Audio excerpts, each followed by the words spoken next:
Hello and welcome back to Lavneesh sir की class channel. आज की ये शिक्षा निदेशालय राष्ट्रीय राजधानी क्षेत्र दिल्ली की वर्कशीट नंबर 25 जो कि कक्षा 8वीं के विद्यार्थियों के लिए है। यह ली गई है गणित विषय से और इसमें आज हम समझने का प्रयास करेंगे समांतर चतुर्भुज और उनके गुणों को। तो चलिए बिना समय गवाए शुरुआत करते हैं मेरे साथ और समझने की कोशिश करते हैं। प्रिय छात्रों, दी गई आकृति जो कि एक समानांतर चतुर्भुज है उसका अवलोकन करके पता चलता है कि इसकी विपरीत भुजाएं तथा कोण बराबर हैं। आप इसमें कोई और संबंध देख पाते हैं? आइए एक क्रियाकलाप द्वारा इसे पता करते हैं। क्रियाकलाप क्या है? एक समानांतर चतुर्भुज के आसन्न कोणों का योग ज्ञात कीजिए। ठीक है, अब आसन्न कोण मैंने आपको पहले भी समझा रखा है जो लगातार साथ साथ होते हैं। ठीक है, जैसे कि अभी हम इसको समझेंगे। दिए गए आकार का एक कागज का टुकड़ा काटिए। जैसे कि यहां पर एक आकार दे रखा है, बिल्कुल ऐसा आप काट के देखिए। उसे तस्वीर के अनुसार नामांकित भी कीजिए। ए, बी, सी और डी के द्वारा उसको आप नाम दीजिए।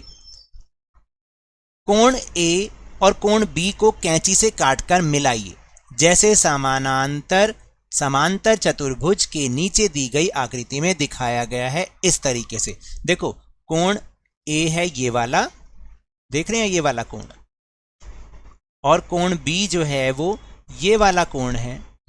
अब आप इसको नीचे वाली आकृति जो ये वाली आकृति अगर इस तरह से आप मिलाते हैं तो आप पाएंगे कि इन दोनों को मिलाकर 180 डिग्री का कोण बनता है। अतः कोण ए जमा कोण बी बराबर 180 डिग्री होंगे, यानी इसको और इसको जमा कर दें तो इसका योग 180 डिग्री आएगा। तो फिर इसके हिसाब से AD भुजा जो है वो BC भुजा के बराबर भी होगी और समानांतर भी होगी। यानी कौन कौन सी भुजा? AD, देखो मैं दिखा रहा हूं आपको, ये वाली AD और BC। तो जब हमने देखा कि इन दोनों कोणों को मिला के 180 डिग्री का कोण बन रहा है तो ये एक गुण निकल के आया कि जो AD और BC रेखाएं हैं, इसकी भुजाएं हैं, ये एक दूसरे के समांतर भी हैं और बराबर भी हैं। आप अन्य आसन्न कोणों के युग्म का योग भी ज्ञात कर सकते हैं बिल्कुल इसी तरीके से। तो देखो, जैसे AD और BC समांतर हैं, इसी तरह जब हम दूसरे आसन्न कोणों का योग ज्ञात करेंगे ना तो उससे निकल कर आएगा कि AB समांतर हैं किसके? CD के। ठीक है, और ये दोनों बराबर भी होंगे। अब हम दूसरा गुण देखेंगे कि समांतर चतुर्भुज के आमने सामने के कोण बराबर होते हैं। इसको सिद्ध भी करके दिखा रहे हैं। तो समांतर चतुर्भुज के आमने सामने के कोण बराबर होते हैं, कैसे सिद्ध करेंगे? देखिए, मान लीजिए ABCD एक समांतर चतुर्भुज है। ये हमने बना रखा ABCD एक समांतर चतुर्भुज। तब AB बराबर DC जैसा मैंने ऊपर आपको समझाया, और AD बराबर BC, यानी ये वाली और ये वाली जो बराबर नहीं, सॉरी, पैरेलल, ये पैरेलल का निशान होता है, यानी समांतर का निशान होता है। तो AB जो है वो CD के समांतर भी और बराबर भी है, और AD जो है वो BC के समांतर भी है और बराबर भी है। तो A और C को मिलाइए तो हमें AC विकर्ण मिलेगा। देखो, अगर हम A और C बिंदु को आपस में मिला देते हैं तो ये हमें एक विकर्ण मिल जाता है। अब आप देखोगे कि आपको दो त्रिभुज प्राप्त हो गए। एक तो है ये वाला त्रिभुज A, B और C, देख रहे हैं ये वाला, और एक आपको मिला AD और C त्रिभुज। तो इस समांतर चतुर्भुज में से हमें दो त्रिभुज मिल गए। ठीक, अब आप देखोगे कोण BAC, कोण BAC वाला कौन सा है? देखो, BAC यहां पर बन रहा है, ये कोण BAC और कोण ACD ये वाला, ये दोनों क्या हुए? ये एकांतर कोण हुए, यानी ये दोनों हमेशा बराबर होंगे। इसी तरह से ACB, जो ACB वाला कोण है, ठीक है, ACB वाला कोण अगर आप ये देखेंगे, ये और ये वाला कोण CAD, ये दोनों बराबर होंगे, यानी ये वाला और ये बराबर होंगे, ये वाला और ये वाले बराबर होंगे, क्योंकि ये एक एकांतर कोण है ना। और हमें ये भी पता है कि AB जो है वो DC के समांतर है और AD जो है BC के समांतर है।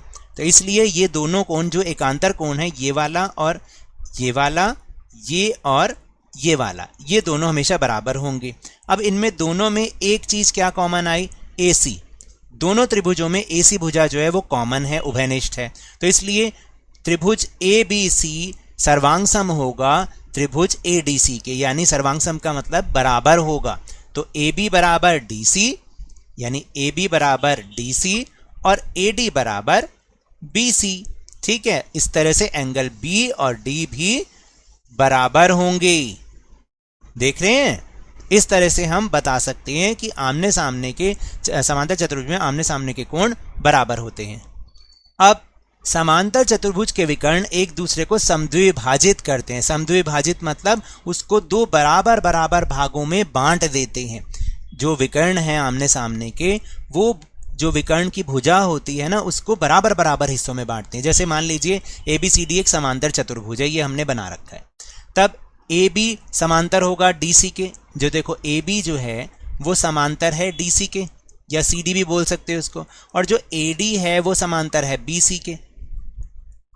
ठीक है, तो इसका मतलब AD जो है वो BC के बराबर होगा, क्योंकि मैंने आपको बताया था जो समांतर होते हैं समांतर चतुर्भुज में, तो जो आमने सामने की भुजाएं होती हैं उनकी लंबाई भी बराबर होती है। इसी तरह से एंगल OAD, OA और D, ये एंगल जो है OCB के बराबर होगा। कौन सा, OCB। देख रहे हैं, मैंने अभी ऊपर समझाया था आपको, ये दोनों एंगल बराबर होंगे। इसी तरह से ODA बराबर OBC के बराबर होगा। ODA देखो कैसे हम इसको नापते हैं। ODA, D जो बीच में होता है वहां पर एंगल बनता है, याद रखना। जो अक्षर बीच में आएगा वहां पर एंगल बनेगा। ODA बराबर क्या बोला हमने, OBC।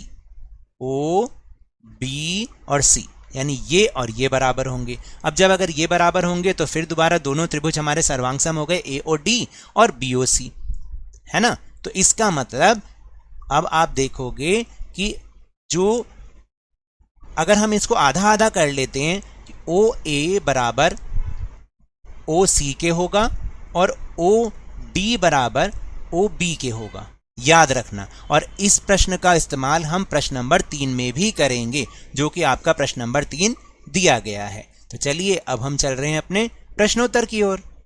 पहला प्रश्न है कि समांतर चतुर्भुज की एक भुजा 20 सेंटीमीटर है तथा उसका परिमाप 70 सेंटीमीटर है, तो उसकी सभी भुजाएं ज्ञात कीजिए। बहुत आसान है, चलिए मेरे साथ देखते हैं कैसे इसको हल करना है। तो देखो, जैसे हम पहले एक समांतर चतुर्भुज की आकृति बना लेंगे और उसका नाम रख लो A, B, C और D। ठीक है, अब हमें करना क्या है, जैसे हमें मालूम है कि इसकी एक भुजा 20 सेंटीमीटर है।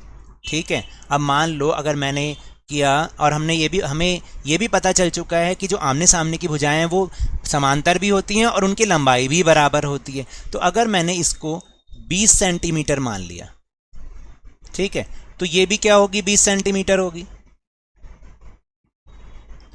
और इसको x मान लिया तो ये भी x होगी, क्योंकि आमने सामने की भुजाओं की लंबाई बराबर है, वो एक दूसरे के समांतर भी हैं। ये हमने सीखा भी है कि AB समांतर है DC के और AD बराबर है, समांतर है BC के।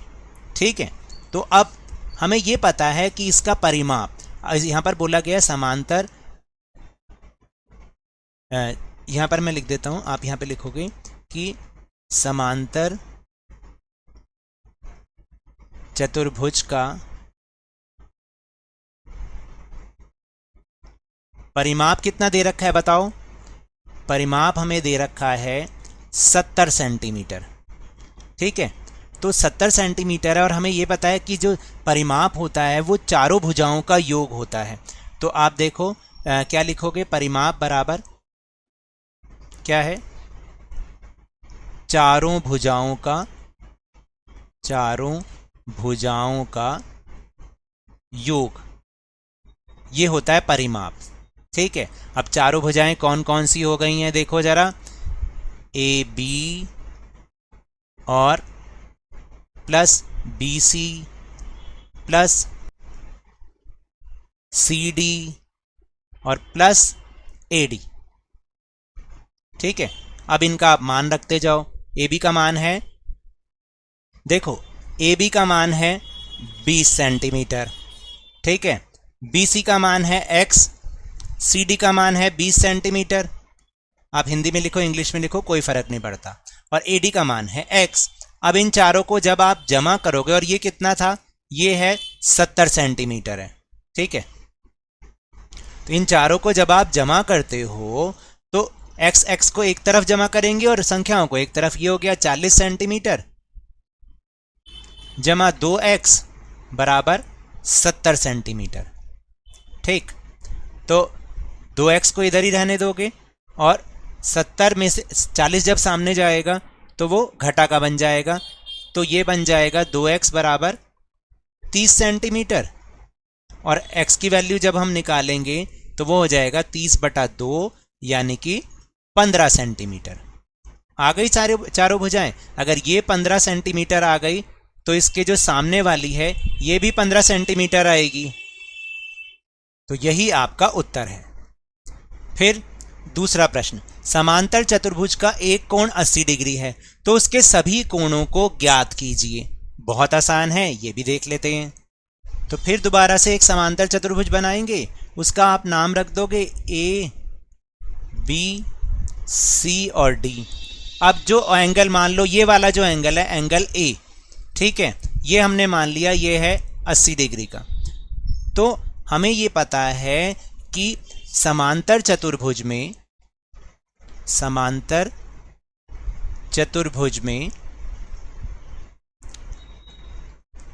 आमने सामने के कोण, आपने ऐसे लिखना है, ये प्रॉपर्टी है ना, आमने सामने के कोण बराबर होते हैं। ये हमारा क्या है, एक प्रॉपर्टी है समांतर, एक गुण है समांतर चतुर्भुज का। तो इसका मतलब एंगल ए बराबर होगा एंगल सी के। अगर ये 80 डिग्री है तो ये भी 80 डिग्री होगा।